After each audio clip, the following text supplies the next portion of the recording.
राजधानी में सरकार तो बदल गई है, लेकिन अलग अलग इलाके में जो समस्याएं लोग पिछली सरकार से झेल रहे थे वो अब भी बरकरार है। इस वक्त मैं मौजूद हूं पंजाबी बाग वार्ड में और यहां पर मैं आपको दिखाना चाहता हूं कि यहां पर कूड़ों की क्या स्थिति है।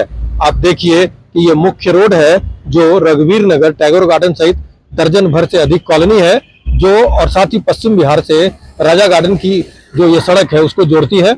ये मुख्य सड़क के साथ में कूड़ों का हाल देखिए। यहाँ कूड़ा घर सालों से बना हुआ है, लेकिन कूड़े की हालत देखिए यहाँ पर कि किस तरह से आधी सड़क तक यहाँ पर कूड़ा जो है सो फैला हुआ है। ये तो आज कह रहे हैं कि कूड़ा थोड़ा कम है, वरना ये जो कूड़े की स्थिति आप देख रहे हैं ये काफी हद तक कई बार सड़कें पट जाती हैं और जो टू व्हीलर्स हैं वो बामुश्किल जो है सो यहाँ से निकलते हैं। ये हाल कोई आज से नहीं बल्कि पिछले कई सालों से, या यूं कहें कि पिछली सरकारों से के समय से चली आ रही है। और लोगों ने इस सरकार से भी, जो एमसीडी, खासतौर पर जो ये काम एमसीडी का है और जो इलाके के बीजेपी पार्षद हैं, उन तक से शिकायत की, लिखित शिकायत की, वर्बली की, फोन पर की। क्योंकि समस्याएं जब पूरा इस तरह से फैलता है तो मैं दिखाऊं आपको कि ये सामने कॉलोनी है और ये कॉलोनी, यहाँ जब सैकड़ों की संख्या में लोग रहते हैं तो यहाँ से आना जाना तो मुश्किल होता ही है, साथ ही घर के अंदर भी लोगों का रहना मुश्किल हो जाता है। वहीं मैं दूसरी तरफ आपको दिखाऊं तो ये देखिए कि ये होमगार्ड आवासीय परिसर है जहां पर होमगार्ड के जवान के परिवार यहां पर रहते हैं। इसके ठीक बाहर के हालात मैं आपको दिखाना चाहता हूं कि आप देखें। इसके साथ में यहाँ पर ये देखिए ये बड़ी नाली है, ये ढक्कन जो है सो इसका खुला हुआ है। इस तरह से मैं सिर्फ ये दिखा रहा हूँ और ऐसी हालत एक नहीं बल्कि दर्जन भर से अधिक ढक्कन की। आगे भी मैं आपको दिखाना चाहता हूँ कि आगे के हालात आप देख सकते हैं। मैं दिखाऊं कि यहाँ पे देखिए किस तरह के हालात हैं। ये लगता है कि काफी समय पहले यहाँ सफाई हुई, खाना पूर्ति हुई, क्योंकि जितना मलबा बाहर निकाला हुआ है, गाद निकाला हुआ है, देखिए ये नाली अब भी भरी हुई है। मतलब यहाँ से पानी की निकासी नहीं हो सकती। इस वजह से जब बरसात होती है तो जल भराव की समस्या भी यहाँ पर, मतलब कुल मिलाकर समस्याएं ही समस्या, गंदगी, नालियां खुली हुई हैं और जल भराव की समस्या होती है। इलाके के कुछ लोग जो दिल्ली तक को अपनी समस्या रखना चाहते हैं, हम उनसे बात करते हैं क्योंकि ये समस्याएं काफी समय से गंभीर हो चली हैं। जी, सबसे पहले अपना नाम बता दें। मेरा नाम के छाबड़ा है और मैं पिछले 35 साल से इस कॉलोनी के अंदर रहता हूं।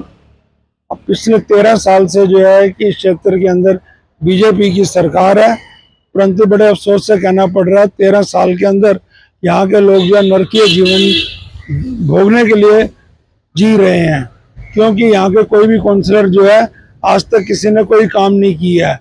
और अब जो 3 साल से जो सुमन त्यागी बनी है दूसरी बारी, वो तो सीधा ही कहती है कि इस कॉलोनी से मुझे वोट नहीं मिले हैं, मैं इसलिए काम नहीं करूंगी। मगर वो ये भूल गई हैं कि अगर यहाँ से वोट नहीं पड़े तो आप जीते कैसे। जब भी हम उनको जो है काम करने के लिए बोलते हैं तो कहते हैं आपने जहाँ मेरी शिकायत करनी है कर दो, मैं इस बारे में कुछ भी नहीं करूंगी, ना ही आपके क्षेत्र का कोई विकास का काम करेंगी। हम इसके बारे में मुख्यमंत्री जी को भी लिख करके दे के आए हैं।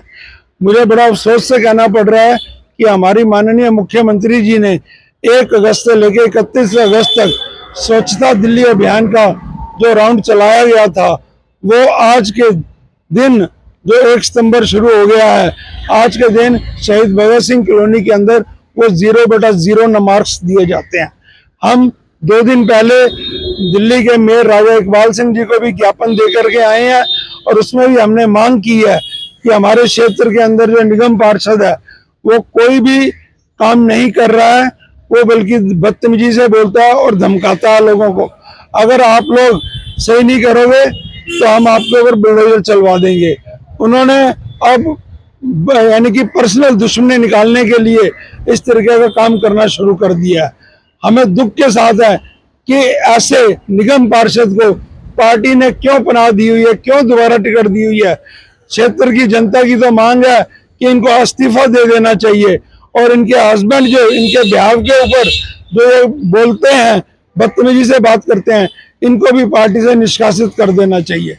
क्योंकि सर्दियों के दिन चल रहे हैं, बरसातों के दिन चल रहे हैं, हर गली में, हर नाली में, हर मोहल्ले में कूड़ा इतना इकट्ठा हो रहा है, कूड़े के ढेर पड़े हैं, कोई सफाई नहीं हो रही, किसी नाली की सफाई नहीं हो रही, पार्कों की सफाई नहीं हो रही। ये देखो, ये आप सामने देखो, सामने होमगार्ड ऑफिस है, होमगार्ड ऑफिस के आगे ये बुरा हाल हुआ पड़ा हुआ है। आज तक किसी ने कभी ना नाले खोले हैं, ना ही कूड़ों की सफाई का बयान किया है। जल भर जाता हूँ। बारिश होती है, जल भर जाता है। अब नालों की सफाई नहीं होगी तो जल जाएगा कहाँ? जल के निकासी के लिए कोई सरकार कदम ही नहीं उठा रही है। कागजों में पता नहीं कितना फंड ले लिया है। मैं तो कहता हूँ जो पिछले 3 साल के अंदर निगम पार्षद को जो फंड अलॉट हुआ है उसकी सीबीआई जांच होनी चाहिए, जिससे मालूम हो सके कि शहीद भगत सिंह कॉलोनी के अंदर उसने कितना फंड यूज किया। ये देखिए, ये लोगों की नाराजगी है। इसकी वजह है कि यहाँ पर जो पार्षद है, बीजेपी पार्षद है, उनसे शिकायत करने के बावजूद समस्याओं का समाधान नहीं हो रहा, उल्टा जो है सो लोगों को धमकी दी जाती है। कुछ और लोग उनसे बात करते हैं। अपना नाम बताओ। मेरा नाम अजीत सिंह है जी।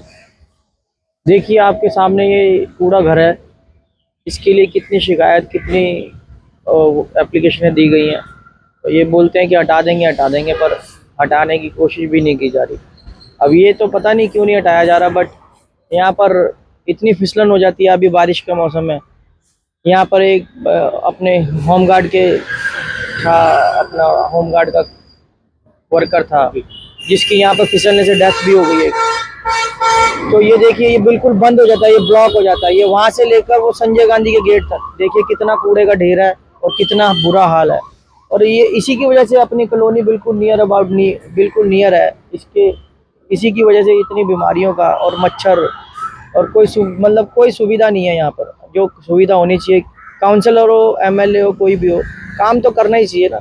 काम तो काम के तौर पे ही होता है सर। अगर शिकायतें दे रहा है तब भी अगर कोई काम नहीं हो रहा तो फिर तो सरकार को, ठीक है सरकार है, अब तो ट्रिपल इंजन सरकार है, अब तो ये काम होना ही चाहिए था। अब ये भी देखिए अब ये कैसा हाल है। अब कूड़े के बीच में जिंदगी जीना, ये भी कोई जिंदगी नहीं है सर। कुछ और लोग उनसे बात करते हैं। अपना नाम बताओ। मेरा नाम सचिन कुमार है, मैं शहीद भगत सिंह कॉलोनी में रहता हूँ। ये देखिए कूड़े का पहाड़ अभी तक कितना ढेर मचा हुआ है, इतनी स्मेल आती है। यहाँ तक हम रोटी खा के इतनी स्मेल आती है। फिसलने की जगह है, अगर हल्की सी बारिश आ जाए तो बंदे स्कूटी भी फिसल सकते, कुछ भी फिसल सकते, इसका हादसा हो सकता है। इसका कौन जिम्मेवार है? ये देखो नाला साफ करके गए हैं लेकिन इन्होंने उठाया नहीं, मलबे का ढेर वहीं के वहीं पड़ा हुआ है। बाकी मेरी ये गुंजाइश है कि जल्द से जल्द ये कार्रवाई होनी चाहिए। कुछ और लोग उनसे बात करते हैं। जी, अपना नाम बताओ। नमस्कार, मैं मदन लाल बोल रहा हूँ। और समस्याएं तो अनेक है। कूड़े वाला मैटर तो ठीक है, हमारे भाइयों ने बता ही दिया आपको, लेकिन हमारे अंदर कॉलोनी के अंदर की मैं आपको समस्या बताता हूँ कि टोटल सीवर जो है ओवरफ्लो है और एक भी सीवर की खुला वो क्या नाम है निकासी नहीं हो रही है। और जब भी हम बात करते हैं कहते हैं ठीक है अभी कोई कार्य नहीं होगा, बरसात के बाद कार्य होगा। मतलब ये जो भी है सिस्टम जो है पूरी तरह से फेल हो चुका है, ठीक है। और कोई भी काम कराने के लिए सड़कें बिल्कुल टूटी पड़ी है। हैंडीकैप लोग जो बेचारे कहते काउंसलर से, और जिनकी डेथ भी हो गई, वो गिर के 2-3 बार हमारे सामने गिरे हैं। और उसके बावजूद भी हाँ उनको सांत्वना जरूर दी जाती थी कि हाँ ये हम साफ सफाई करा देंगे, लेकिन उन्होंने कोई भी साफ सफाई और सड़कें बनाने का दिल्ली सरकार ने 1 महीने सफाई अभियान चला, कोई असर दिखा है? उसमें हमारी कॉलोनी में सिर्फ 2 दिन के लिए हमने विधायक जी से कह करके, जब काउंसलर ने काम नहीं कराया तो विधायक जी से कह करके हमने रिक्वेस्ट की तो उन्होंने काम शुरू कराया गया। लेकिन तीसरे दिन वो काम को दोबारा से उनको ढक्कन को बंद करा दिया गया एज इट इज, कोई सफाई नहीं हुई, कुछ नहीं हुआ। तो स्थिति बहुत ही भयावह है हमारी कॉलोनी में। मच्छर इतने हैं, मच्छरों की इतनी ज्यादा गिनती है कि हम बता नहीं सकते। कोई दवाई नहीं छिड़की जाती, कोई धुएं का कुछ नहीं किया जाता, कोई भी कार्य नहीं किया जा रहा है। तो स्थिति जो है बहुत दयनीय है। काउंसलर तो काम कर नहीं रहा, ठीक है, बिल्कुल भी नहीं कर रहा, लेकिन हम कोशिश करते हैं। फिर भी हमें उनसे कोई पर्सनल शिकायत नहीं है। अगर आज वो कार्य करेंगे तो हम उनके साथ खड़े हैं, लेकिन अगर वो कार्य नहीं करेंगे तो हम उनके साथ नहीं खड़े हुए। हमें अपनी कॉलोनी का कार्य चाहिए, जो कि वो बिल्कुल भी नहीं हो रहा, 0% हो रहा है। और जो पार्टी के साथ जो लोग जुड़े हुए हैं वो उनको सच्चाई से अवगत नहीं कराते हैं। वो सिर्फ अपना उल्लू सीधा कर रहे हैं काउंसलर के साथ जुड़ करके, और उल्टी सीधी बातें वो करते हैं, जिससे कि वो कंफ्यूज होते हैं और कार्य नहीं हो पा रहा है। कहीं ना कहीं दोषी काउंसलर है, तो कहीं यहाँ के कुछ लोग भी है जो उसके लिए दोषी है, जो कार्य बिल्कुल भी नहीं करने दे रहे हैं। ये स्थिति है। तो देखा साफ तौर पर जो यहाँ के लोगों की नाराजगी यही है कि समस्याएं कई हैं, खासतौर पर जो कूड़े की समस्या हमने आपको दिखाई, साथ ही जो कॉलोनी में समस्या है वहां से कूड़ा नहीं उठता। लेकिन लोगों का ये गंभीर सवाल है कि पिछले 1 महीने तक दिल्ली सरकार के आह्वान पर, मुख्यमंत्री के आह्वान पर पूरी दिल्ली में सफाई अभियान चलाया गया, लेकिन इस इलाके में तो बिल्कुल भी कहीं ये असर होता नहीं दिख रहा। ऐसे में बड़ा सवाल ये, ऐसे सफाई अभियान का क्या औचित्य है? मनोरंजन कुमार, दिल्ली तक।